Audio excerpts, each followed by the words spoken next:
Stories Fables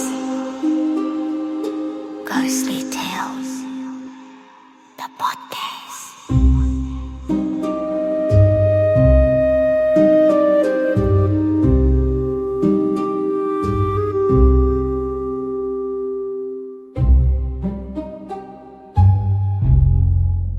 There is a specific kind of silence that exists in a working town at 7 a.m. It's the silence that follows the departure of the morning shift. In Aberdeen, New South Wales, that silence usually means the town is at work, at the mines or at the Hunter Valley Beef Centre. But on March 1st, 2000, the silence at 95th St Andrew Street was heavy. John Price's car, a white sedan, sat in the driveway. To his neighbour and friend who had noticed Price's unusual absence at work, the sight of the car was a relief, at first. Maybe he'd just overslept. But as the friend stepped onto the porch, the relief vanished. The curtains were drawn tight. No radio, no morning news, and there, on the door handle, was a dark, tacky smear. When the New South Wales police arrived and kicked in that door, they didn't just walk into a crime scene. They walked into a professional's workshop. They found a man who had been hunted, then harvested. Tonight, we are going deeper than the headlines. We are tracing the life of a man who saw his own death coming, and a woman whose skill with a blade was matched only by the darkness in her heart. This is the complete history of John Price and Katherine Knight. To understand John Price, you have to understand the soil he stood on. Aberdeen isn't a place of white-collar pretense. It's a town of boots, high-vis gear, and calloused hands. John Pricey, as friends would call him, was a man of that soil. At 44, John was a father of 3. He was known for his neatness. His house was always painted, his lawn was always edged. In a world that can feel chaotic, John liked order. He worked hard at the abattoir, earning a reputation as a reliable, good bloke. But there was a void in his life after his first marriage ended. In 1995, he met Katherine. At first, the town saw them as a power couple of the local industry. Both worked with meats, both knew the grueling pace of the kill floor, but very quickly the order John loved began to erode. Friends began to notice John coming to work with marks, not work injuries, scratches, bruises. He would laugh them off or stay quiet, but the community of Aberdeen is small. You can't keep a storm secret for long when the clouds are that dark. To be clear, what happened to John Price was not an isolated outburst. Katherine Knight had spent decades refining her violence. Let's look at the chain of escalation documented in court records. In 1970, Katherine's first husband, David Collette, on their wedding night, she attempted to throttle him. Why? Because he fell asleep before they could consummate the marriage. She later stabbed him in the stomach with a pair of scissors. 1980s, David Saunders. When he tried to leave her, she didn't just scream. She took his beloved dingo pup, a creature he adored, and slit its throat in front of him to prove a point. I can take what you love. And 1990s, John Price himself. By the time she met John, Katherine was a master of the cycle of abuse. She would be the doting partner, then the explosive tyrant, then the weeping penitent. John was caught in the honey trap. Every time he tried to leave, she would threaten her own life or destroy his property. She once took his favorite items, drove them to a remote spot and filmed herself disposing of them, sending the tape to his workplace. She was attempting to dismantle his identity before she dismantled his body. Did you know? Forensic psychologists identify overkill as a hallmark of high-emotion homicides. When a victim is stabbed dozens of times, far beyond what is needed to kill, it signifies a deep-seated, personalized rage where the perpetrator is trying to obliterate the victim's existence. The final warning. February 2000. The tension in the house on St Andrew Street was at a breaking point. John had finally taken the step that is the most dangerous for any victim of domestic violence. He sought to leave. He had taken out a restraining order. He had told his children to stay away from the house for their own safety. On February 29th, the leap day, John went to his local magistrate. He wanted her out. He was done being the prey. That afternoon, he was at the local hotel. He told the bartender and told his mates at the abattoir, "If I don't show up tomorrow, she's done me. Check the house." Imagine saying those words, then walking back through your own front door. John went to bed that night. He was tired. He had work the next day. He believed the locks were changed. He believed the law would protect him. He was wrong. The night of the meat hook. Sometime after midnight, Katherine Knight entered the house. She had a butcher's knife, a boning knife specifically. It was a tool she knew better than her own hand. She attacked him while he was in bed. This wasn't a quick death. The blood splatter evidence tells the story of a hunt within a hallway. John woke up, he fought, he bled onto the pillows, then the floor, then the walls as he stumbled toward the exit. He almost made it. There were bloody handprints near the door handle, the same handle his friend would touch the next morning. But Katherine was stronger in that moment, fueled by a terrifying cold focus. After he succumbed to his wounds, she didn't flee. She didn't call for help. She began her work. I hope you're sitting down for this, skinned him. With the precision of an abattoir worker, she removed his skin in one piece and hung it from a meat hook in the lounge room archway. She then decapitated him and placed his head in a pot on the stove with vegetables. She prepared a meal. She carved meat from his buttocks and baked it with potato and gravy. She set the table for two. She even wrote out name cards for his children. The depravity here isn't just the violence. It's the domesticity of it. She was playing house with the remains of the man she had just destroyed. To understand the sheer scale of the crime scene at 95th St. Andrew Street, we have to look through the eyes of the SOCO, the Senior Scenes of Crime Officer. When police entered, the house was a map of John Price's final moments. Forensic investigators don't just see blood. They see velocity, direction, and height. The bedroom. The passive drops on the mattress indicate that the initial attack occurred while John was prone. The heavy saturation suggested at least 5 to 7 wounds were inflicted before he even moved. The arterial spray on the hallway walls. Investigators found arterial spurting. This is a specific pattern caused by the heart pumping blood out of a severed artery. In this case, the carotid artery. This proved John was still upright and his heart was still beating as he fled toward the front door. The void patterns. There were shadows on the wall where an object, likely Katherine herself, blocked the spray. This allowed investigators to track her movement behind him as she pursued him through the house. But the most chilling forensic find wasn't the blood. It was the transfer patterns on the kitchen tiles. These were the marks of Katherine's boots. The police could see where she had stepped, where she had stopped to wash her hands, and where she had sat to prepare the meal. Dr. Alan Culler's post-mortem examination is the most cited document in this case. It is a 20-page descent into human depravity. Information deep dive, the wound analysis, the 37 stabs. These were not the work of a panicked amateur. They were surgical in their placement. Many of the wounds were deep enough to notch the bone. Post-mortem desecration. The skinning was the primary focus of the sentencing. Dr. Carla testified that the skin was removed in such a way that it required a high level of dexterity and knowledge of connective tissue. The steak cuts. Knight had used a boning knife to remove specific cuts of meat from John's buttocks. She didn't just hack at the body. She processed it as if it were a bovine carcass on the killing floor. During the trial, the prosecution asked Dr. Carla if John could have survived the initial wounds. The answer was a grim no. But the question remained, why did she keep going? Why the skin? Why the pot on a stone? This is where we need to talk about the overkill phenomenon. this isn't just anger. In the world of forensic psychology, Katherine Knight represents a rare overlap of domestic homicide and instrumental violence.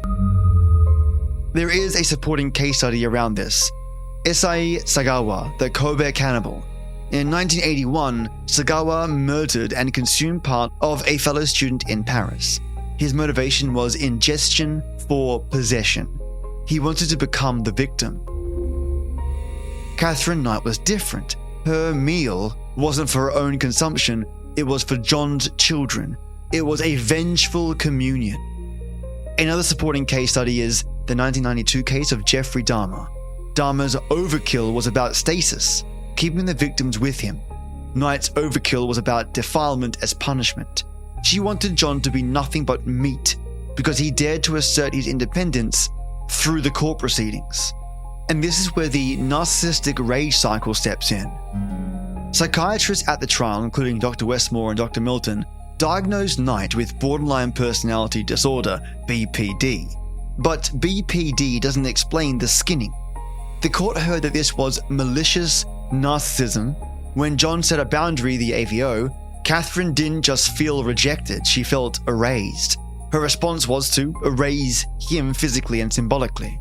And the trial itself wasn't just about the murder, it was about the survivors. And this is where the testimony of David Saunders comes in. Saunders took the stand and recounted the dingo incident. He described the look in Katherine's eyes, a flat black stare. He told the court that he knew, the moment she killed that pup, that he was next if he didn't run. The courtroom was silent as he described the psychological torture she put him through, how she would sharpen her knives in front of him while he slept. There was also the testimony of John Chulov. Chulov recounted waking up with a blade at his throat. He described how Katherine had a switch.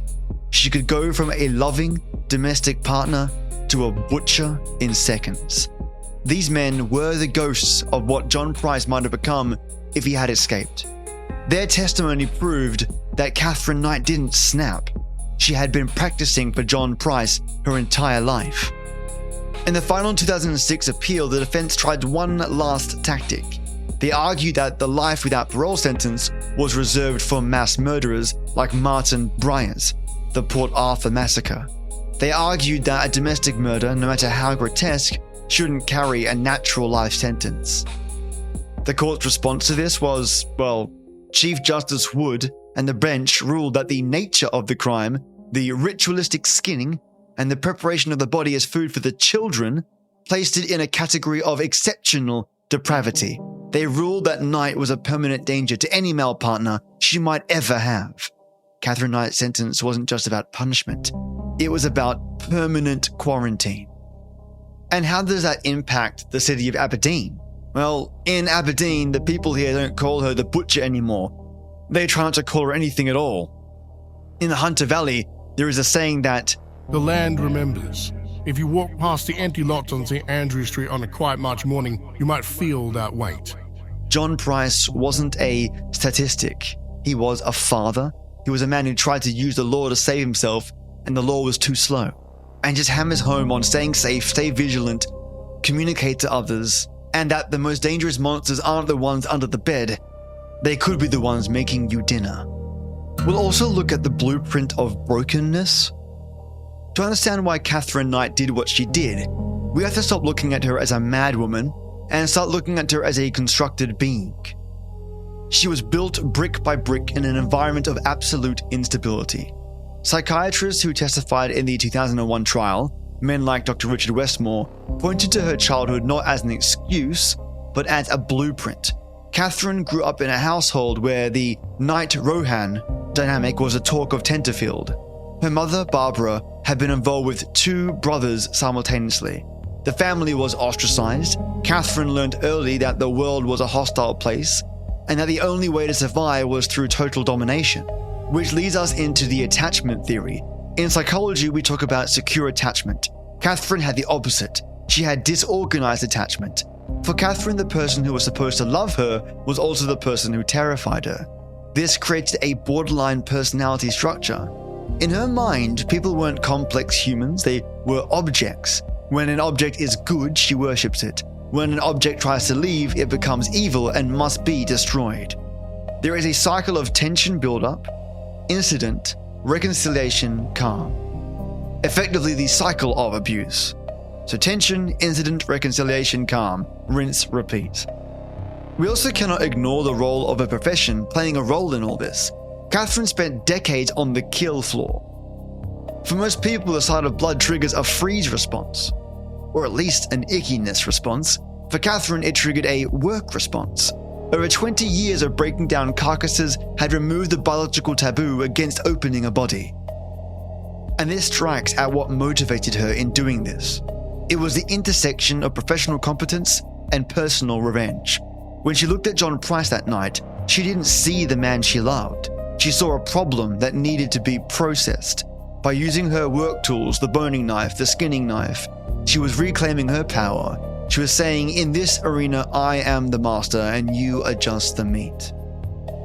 As morbid and as disturbing as it sounds. And people often ask this question, why him? Why not the others? David Saunders survived. David Collette survived. John Price was different from her previous men.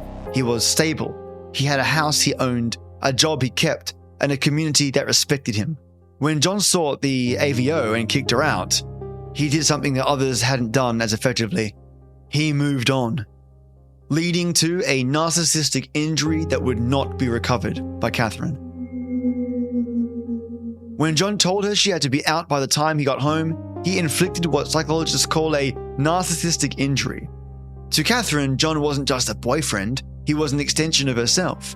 His attempt to separate was viewed by her brain as an amputation. The day before the murder, the actual trigger, John had successfully had her barred from the house. He was laughing with his mate at the pub, he was free, and Katherine was watching from the shadows of her own rage. The trigger wasn't just that he left, it was that he was happy without her. We have to talk about the dinner. This is the part that haunts the detectives the most. Why cook him? Why set the table for the children? This is what psychiatrists call projective identification. By cooking John and serving him to his children, Katherine was attempting to taint his legacy forever. She wanted to make it so that his children could never remember their father without also remembering the meal. It was the ultimate act of spoiling. If she couldn't save him, she would make sure that even his memory was inedible. It was a ritual of absolute erasure. She wasn't just killing the man, she was killing the very concept of father and provider. And bouncing back to understanding overkill in more detail, we can also compare Katherine to other larger cases. Mary Bell Tinning, a case of Munchausen by proxy / infanticide. The motivation was attention. Case 2, Aileen Wuornos. The motivation was survival / retaliation against strangers. Katherine Knight, her motivation stands alone. It is ritualized domestic possession. And the psychology of 37 stabs in the case of the Yorkshire Ripper, the overkill was sexual in nature. In the case of Katherine Knight, the 37 stabs were punctuated speech. Each stab was a no to his independence. Each stab was a how dare you for doing what you did. The police found that after the murder, Katherine took a shower, she washed the blood off, she then went about the skinning. This indicates a dissociative state, that she had moved from rage phase into the work phase. This is the hallmark of a mind that has completely compartmentalized violence as a utility. So we look at the wreckage. Katherine Knight was motivated by a primal fear of abandonment, triggered by a man who finally stood his ground, and executed with the cold precision of a life spent in the slaughterhouse. When people ask what triggered her, the answer is simple and terrifying. Reality. The reality that she couldn't control Pricey. And in the face of that reality, she chose to create a new one. One which she was the only one left standing. There is another trigger we have to discuss, the normalization of slaughter. In Tenterfield and Aberdeen, the abattoir isn't just a workplace, it's the town's pulse. Katherine wasn't just a butcher, she was the daughter of a culture that viewed animals as units of meat. And this brings up the desensitization cycle. Age 5 to 10, Katherine grew up watching the home kill of livestock. Age 16, she enters the abattoir. And the trigger for Katherine is that the knife was her language of power. in a household where she was powerless against her father and brothers. The blade gave her the ability to control life and death. Psychologically, she replaced her vulnerable child identity with a butcher identity. The butcher doesn't get hurt. The butcher does the hurting. We often want to believe that people like Katherine Knight are born evil. It's a comfortable lie because it means it couldn't happen in our homes. But the court documents from R versus Knight suggest something much more tragic. Katherine was a product of a lineage of violence. Her mother was a victim, her father was a perpetrator, her brothers were caught in the middle. Katherine became the final, most extreme expression of the family's unresolved trauma. John Price's biggest mistake was being too good. He gave her a taste of what a stable, loving life could be. And for someone like Katherine, stability is terrifying because it means you have something to lose. She destroyed John Price because she couldn't handle the fear of him eventually realizing who she truly was and leaving her anyway. She left him first, in the most permanent way possible. The investigation and the graveside verdict. When Detective Sergeant Bob Dykstra entered that home, he saw things that no amount of training prepares you for. He would later describe the scene as a charnel house. Katherine was found in the bedroom, having attempted to take her own life with a cocktail of pills. She survived. And in doing so, she forced the state of New South Wales to figure out how to punish someone for a crime that felt like it belonged in the Middle Ages. The legal battle was intense. The defense argued diminished responsibility due to her traumatic past and borderline personality disorder. The prosecution pointed to the premeditation. She had brought the knives, she had waited for him to sleep, she had displayed his body like a trophy. Justice Peter McClelland sentencing remarks remain some of the most famous in Australian legal history. He stated, The prisoner's conduct was so grotesque that the only appropriate sentence is one that ensures she never sees the light of day again. Did you know? In the Australian legal system, a never-to-be-released order is a specific provision. It means the parole board is legally barred from even considering an application for release. Katherine Knight is one of the very few women in the world held under such a strict mandate. The aftermath and the town's memory. The house at 95th St. Andrew Street is gone now. It was bought and demolished because no one could live there. But the people of Aberdeen still remember Pricey. They remember the man who liked his lawn neat and his mates happy.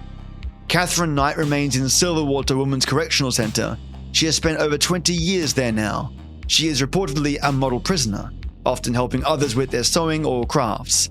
It is a jarring image, the Butcher of Aberdeen, peacefully aging behind bars. But for the family of John Price, there is no peace. There is only the void where a father and a son and a friend used to be. We tell these stories not to shock, but to bear witness, to remind ourselves that domestic violence isn't always a private matter. It is a community matter. If you or someone you know is in a situation where the rhythm has turned to fear, please reach out. In Australia, you can call 1-800-RESPECT. Don't wait for the leap day. I am your tale teller. This has been Stories Fables Ghostly Tales, and thank you so much for listening. If you like what you heard, well, maybe like is not the right term. If you learned something new or hadn't heard this case before, consider leaving a review for the podcast, leaving a comment in YouTube, or a comment in Patreon.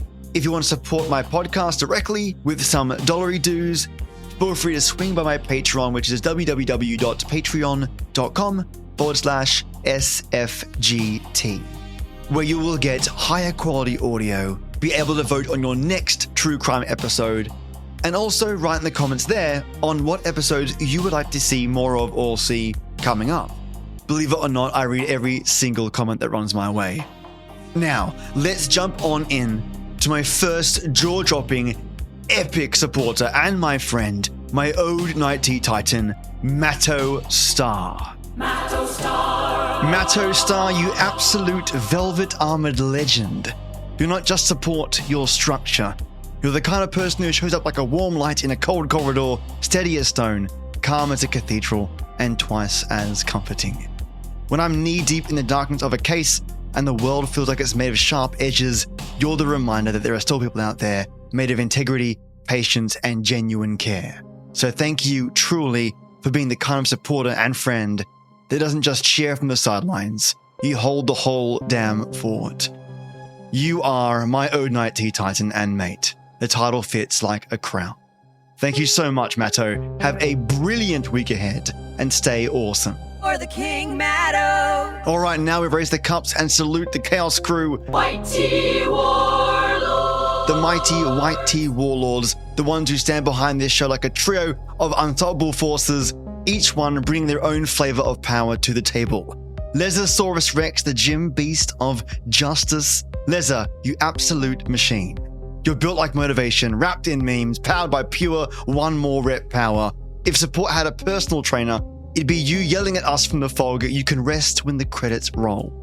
Thank you for turning up with our unstoppable energy, for being the kind of supporter who makes this whole thing feel stronger, sharper, and more alive. You are not just a warlord, you are a walking protein shake with a battle cry. Have an awesome week, and you're probably hearing me in your current gym session. Please give me 10 more reps on your last set. Thank you. Maya, Queen of Cats, ruler of vibes, your majesty. The warmth you bring is unreal. You glide into the room like a cat claiming the whole house, and suddenly everything feels calmer, safer, and just better. Thank you for supporting this show with a quiet strength, the kind that doesn't shout, it purrs, the kind that reminds me that even in the darkest stories, there's still softness worth protecting. Long may you reign, Queen of Cats, Maya. Have an epic week ahead as well.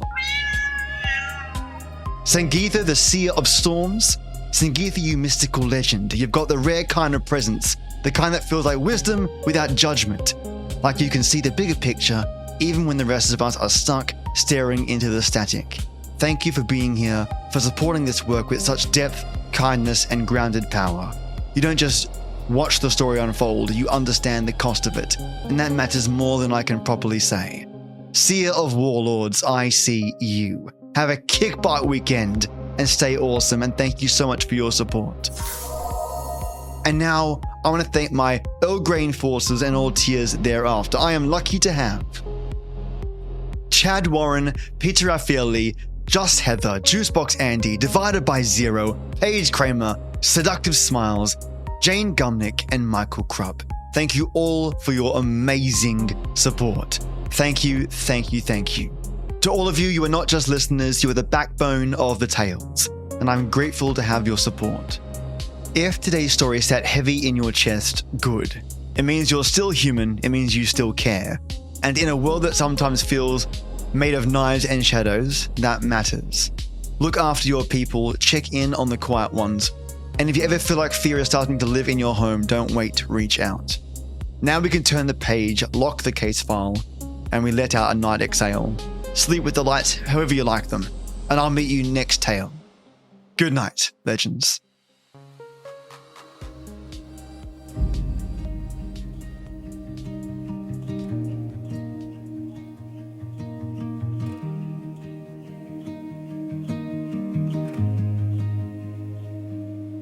There's a silence in a working town when the morning shift rolls out. Boots on gravel, engines gone, and the day holds its breath somehow. A white car sitting in the drive like everything's still meant to be fine. But the curtain's shut and the radio's dead, and something's wrong behind that line.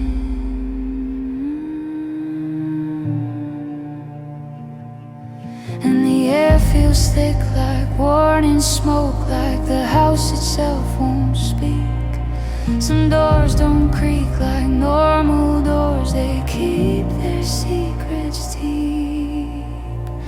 So if you hear that kind of quiet, if the fear won't let you rest, if love turns sharp and starts to bite, and you're living on a guess, don't call it private, don't carry it alone. You deserve to make it out, you deserve to make it home.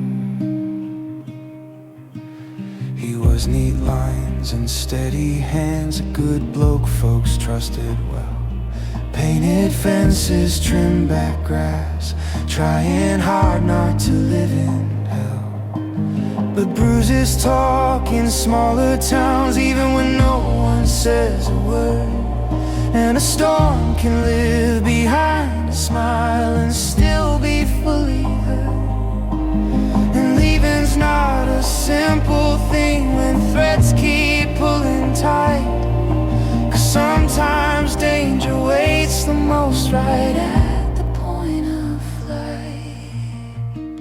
So if you hear that kind of quiet, if the fear won't let you rest, if love turns sharp and starts to bite, and you're living on a guess, don't call it private, don't carry it alone. You deserve to make it out, you deserve to make it home.